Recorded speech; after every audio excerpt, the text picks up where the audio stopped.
তোমরা আমার চ্যানেলের আগের ব্লগটা দেখে থাকো তাহলে জানতে পারবে আমাদের বাড়িতে ছিল কালী পুজো, আর আজই তার দ্বিতীয় দিন। সারা রাত ধরে পুজো হওয়ার পর সকালবেলা এখন সকালের পুজো হবে, মানে মায়ের ঘট বিসর্জন সমস্ত কিছু সকালবেলাই হবে। আজকে মায়ের চলে যাওয়ার পালা। সত্যি এই আসছেই ভালো। তো যাই হোক, কাল সারা রাত জাগার পর আজকে সকালবেলা আবার সকালের পুজোর প্রস্তুতি শুরু হয়েছে।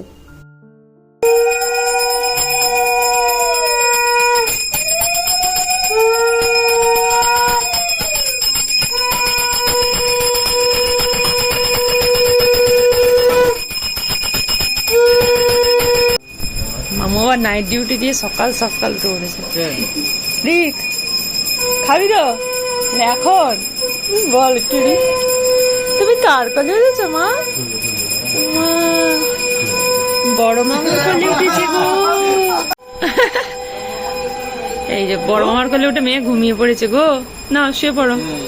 মামাটা চানু ধানু করে জামু পরে ঘুমিয়ে পড়েছে, ওখানে মামার পাশে ঘুমু করছে গো। এক মামার কোলে উঠে ঘুমিয়ে পড়লো, আর এখন আর এক মামার পাশে শুয়েছে। সোনা মাতা ঘুমু করো ঘুমু করো। মামু মামার আদর খাচ্ছে গো, মামার আদর খাচ্ছে।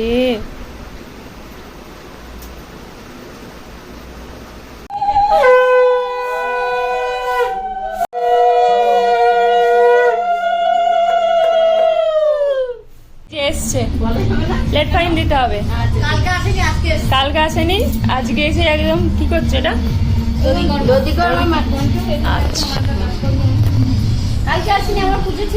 হ্যাঁ সেই তো, আমরা প্রসাদ খেয়েছি। এখন দধিকর্মা প্রসাদ বিতরণ হচ্ছে নাকি? হ্যাঁ আমি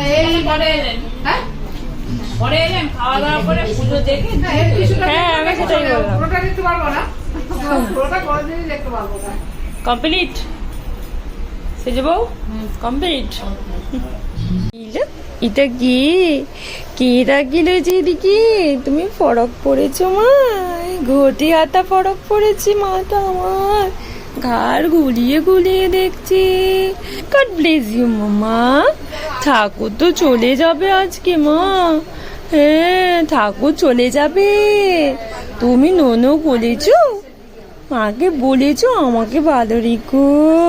আলো পাড়া চুড়ালো বলি এলো দেশে, বুলবুলিতে ধান খেয়েছে খাজনা দিব কিসে, কিসের মাসি সেজ বউয়ের আদর খাচ্ছে, ভাবছে কে রে বাবা এই বউটা, কালকে কোথায় ছিল, আজকে এসেছি গো। কালকে পুজো হচ্ছিল আমাদের। আজকের মেনুতে আছে কাতলার ঝাল, আর এখানে বোধহয় ভাত হয়ে গেছে, আর এখানে রয়েছে মাছের মাথা দিয়ে বাঁধাকপি। এটাতে বোধহয় ডাল টাল কিছু রয়েছে। আর তো দধিকর্মা তো হয়ে গেছে, ঘটও নাড়ি দিয়ে চলে গেছে ঠাকুরমশাই। আর সত্যি কথা বলতে বলে না, সাক্ষাৎ অন্নপূর্ণা আমার কাছে আমার মাই সাক্ষাৎ অন্নপূর্ণা।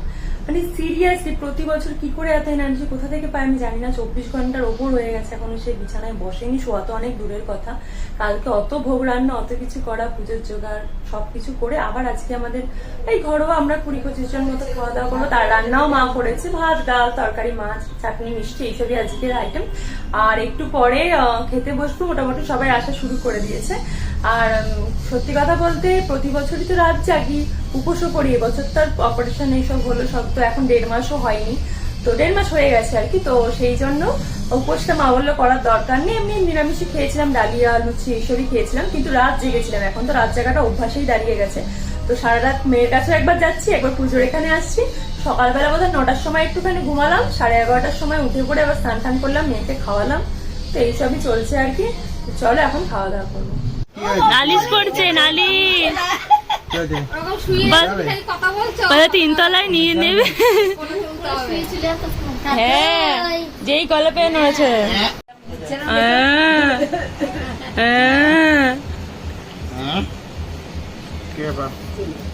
চললো বেরু করতে। সব দাদু ঠাম্মিদের দিদাদের আদর চলছে এখন।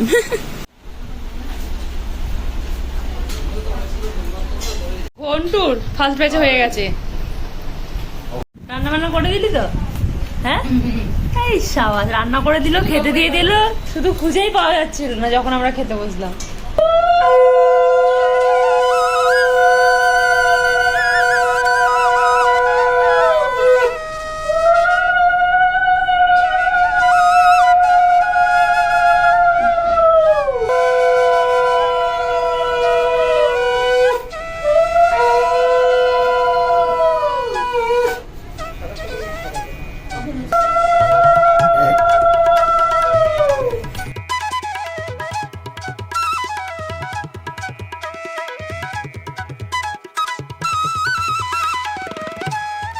ও পাবে নাকি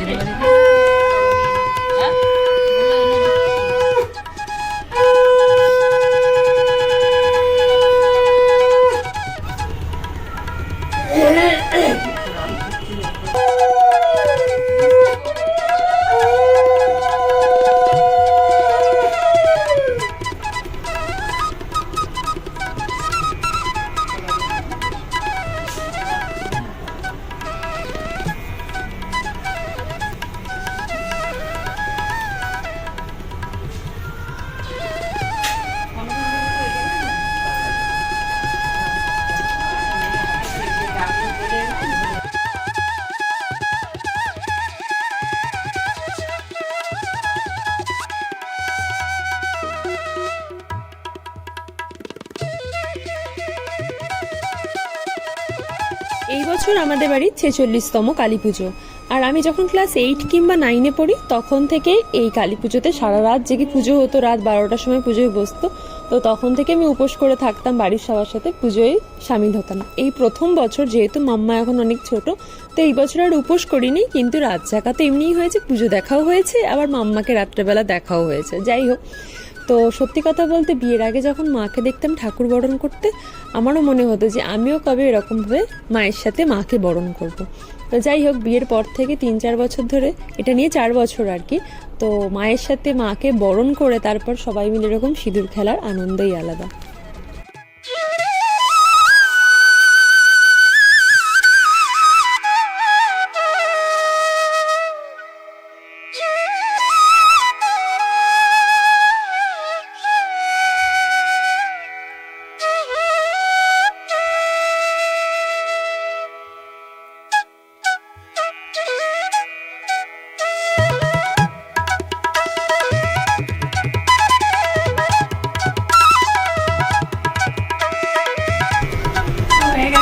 বরণ করব আর এক্ষুনি ঠাকুর বিসর্জনের জন্য বেরোবে।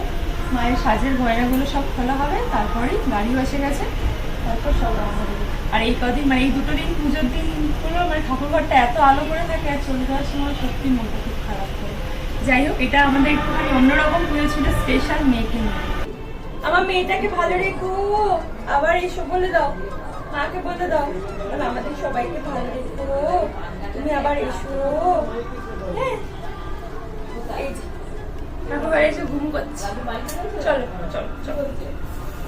ঠাকুর বরণ হয়ে গেছে, এখন সব গোছগাছ করছে, গয়নাগাটি খোলাও হয়ে গেছে। আর এই যে অনেক জায়গা আছে, হয়ে গেছে আমাদের বরণ, ঠাকুরের সমস্ত কিছু গোছগাছ। আর এই ছোট থেকে দেখতাম মায়ের বিদায় বেলার দিন হয় বাবা নয় ভাই এরকম ভাবে কনকাঞ্জলি দিত, আর আম্মা কনকাঞ্জলি নিয়ে ঘরে বসতো, তারপর ঠাকুর রওনা দিত। সব গোছগাছ এবার নীল, আমার দাদা ভাইরা সবাই মিলে প্রস্তুতি নিচ্ছে মাকে গাড়িতে তোলার জন্য। আর সেই ছোট থেকে এখনো অব্দি বড় হয়ে গেছে তো কি হয়ে গেছে, সারা বছর ওয়েট করে থাকি কবে মা আসবে। আসলে সেই দাদুর আমল থেকে, দাদুই তো এই পুজোটা শুরু করেছিলেন, তো সেই তখন থেকেই এখনো অব্দি শুধু দিনগুনি কবে মা আবার আমাদের বাড়িতে আসবে।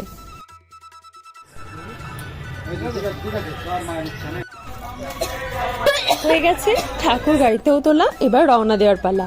আর প্রতি বছর যেহেতু বিসর্জনে আমরা সবাই যাই, কিন্তু এবছর মাম্মা আমার কাছে থাকা, এবার ছোট থাকার জন্য আমি বলেছিলাম আমি যাব না, তো মা বললো তুই যা, ওকে আমি রাখবো। কিন্তু বলে না মায়েরও মা আছে, বা মেয়েদের চিন্তা মায়েরাই বেশি করে। এত কিছু শুনে আমার দিদা বলছে যে তোরা দুজনাই যা, এখন তো মাম্মা ঘুমাবে, আমি ওকে ঠিক রাখতে পারবো, আর তোরা তো যাবি টোটোয় 1-1.5 ঘন্টার মধ্যে হয়েও যাবে। তো যাই হোক, সেই কথা মতোই মা, আমি, আমার মায়ের সেজো মামি মানে সেজো মামি দিদা, আমরা 3 জন মিলে যাচ্ছি টোটো, আর ভাইরা সবাই ঠাকুরের সাথে সাথে হাঁটতে হাঁটতেই যাবে। তো যাই হোক, আর সত্যি কথা বলতে আমার আম্মা দিদার কাছে মেয়ে খুব ভালোভাবেই থাকে, যদিও এখন এই টাইমটাও ঘুমাবেই, সেই জন্যই যাওয়া আর কি। আর এমনি তো যদি উঠেও যায় তাতেও কোনো প্রবলেম নেই, কারণ আমার আম্মা দিদা খুব ভালোভাবে মেয়েকে সামলাতে পারে। হতে পারে তাদের অনেক বয়স হয়ে গেছে, কিন্তু তাদের মতো অবস্থায় হয়তো আমরাও এরকমভাবে পারবো না।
এখন টোটোতে বসে আমি, মা, সেজো মামি দিদা যাচ্ছি, আর সামনে ভাই দাদারা সবাই নাচানাচি করছে।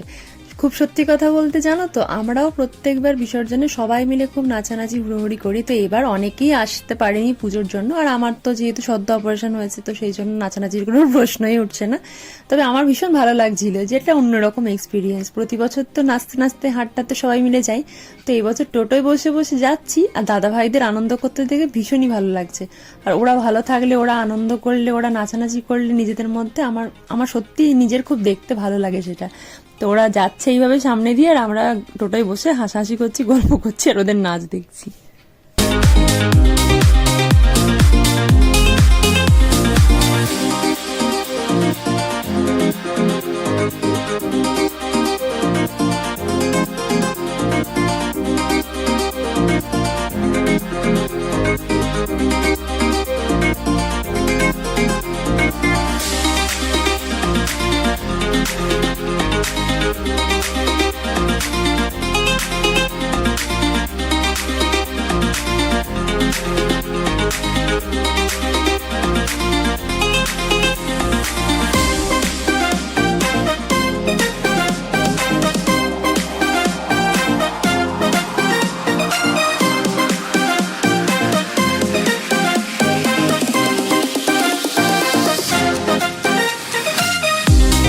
যাওয়ার পর থেকে বাবা আর বিসর্জনে যায় না। আগে দাদু বাড়িতে থাকতো, এখন বাবা বাড়িতে থাকে। কিন্তু বাবার আবার কি মনে হয়েছে, গাড়ি নিয়ে আবার দেখতে এসছে যে বিসর্জনটা কত দূর এগোলো, তো ওই জন্য এসছে। আর ভাই সবাই মিলে খুব আনন্দ করছিল, বাবাও গাড়িতে বসে একটুখানি হালকা করে ওদের সাথে নাচ করে নিল। যাই হোক, ভীষণ মানে ওদের আনন্দ করতে দেখে আমাদের ভীষণ আনন্দ হচ্ছিল।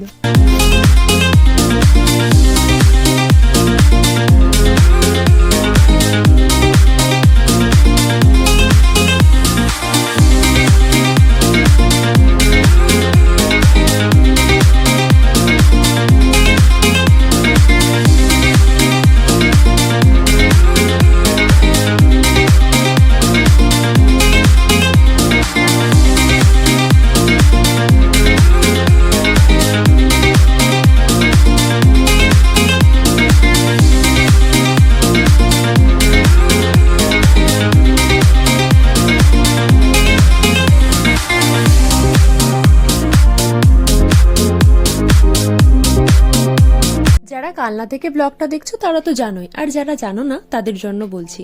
আমাদের কালনায় তো সরস্বতী পুজো খুবই বিখ্যাত, কিন্তু গত কিছু বছর ধরে দেখছি কালী পুজোও কিছু কম যাচ্ছে না। প্রতিটা বাড়িতেই মোটামুটি কালী পুজো হয়, ক্লাবে তো আছেই, তো কালী ঠাকুরের প্রশাসনও কিন্তু খুব বেরোয়। কিন্তু আমাদের কালনায় বড় কালী, মেজো কালী, সেজো কালী, ছোট কালী বলে 4 কালী বাড়ি আছে, যেটা ভীষণই জাগ্রত আর ভীষণ বিখ্যাত। তো আমাদের ঠাকুর, বাড়ির ঠাকুর যখনই প্রশাসনে বেরোয়, এতগুলো বছর ধরে আমরা নোটিস করেছি ঠিক আমাদের ঠাকুরের আগে পরে আমরা যে সময় বেরোই না কেন বড় কালী বা মেজো কালীর সাথে আমাদের রাস্তায় ঠিকই দেখা হয়। তো এবারেও তাই মেজো কালীর সাথে আমাদের রাস্তায় দেখা হয়ে গেল। এখনো মেজো কালীও বিসর্জনের পথে, আমরাও বিসর্জনের পথে বাড়ির ঠাকুরকে নিয়ে। তো যাই হোক, তোমরাও প্রণাম করে নাও, এই মা কিন্তু ভীষণই জাগ্রত।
গঙ্গার ঘাটে, আর এখন কয়েকটা ঠাকুরের লাইনও পড়েছে, ওই জন্য আমরা এখন একটু দাঁড়িয়ে এই আড্ডা জংশন থেকে মানে বাবাইদার দোকান থেকে একটু চা ঠা খাচ্ছি। আর এইবার না এত ভালো সৌভাগ্য কোনোদিন হয়তো হয়নি, সবই ভগবানের ইচ্ছা। তো প্রতিবার রাস্তায় দেখি মেজোকালী বড়কালী যাচ্ছে, কিন্তু দাঁড়িয়ে থেকে বিসর্জন আর দেখা হয় না। কিন্তু এই বছর মানে অনেক সৌভাগ্য করে হয়তো আমরা মেজোকালীর বিসর্জনও দেখতে পেলাম।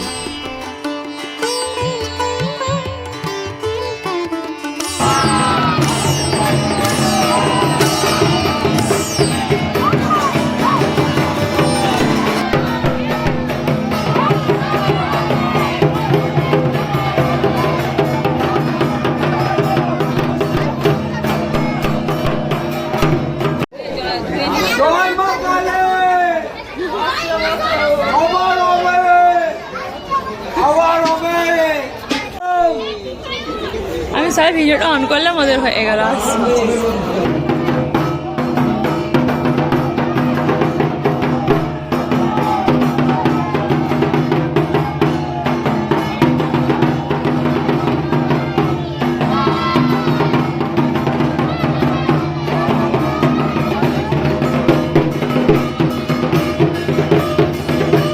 হয়ে গেছে মা মেজোকালীর বিসর্জন। এবার আমাদের বাড়ির ঠাকুর নিয়ে ভাই দাদারা সব নেমেছে।